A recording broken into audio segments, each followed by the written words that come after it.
బేసిక్‌గా ఒక సింగర్‌గా యూ ఆర్ లీడింగ్ వన్. కానీ ఏంటి మళ్ళీ సడెన్‌గా ఇండివిడ్యువల్ సాంగ్, ఇండిపెండెంట్ సాంగ్ అనేదేంటి మళ్ళీ సడెన్‌గా?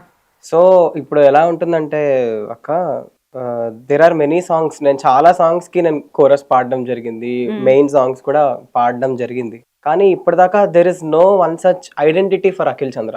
హ్మ్. Identity in terms of the music. Hmm. So, shows పరంగా సూపర్ సింగర్ ఆహ్, షోస్ పరంగా సూపర్ సింగర్ సెమీ ఫైనలిస్ట్ అని అందరికీ తెలుసు.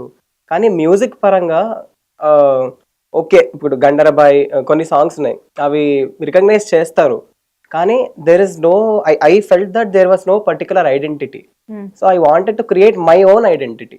ఓకే. సో, అది అది ఎలా అంటే మోర్ ఆఫ్ ఏదో నేను చేసేయాలి, పీకేయాలి, పొడిచేయాలి అనడం కన్నా it was exploring my self. Exploring my musicality అన్నమాట.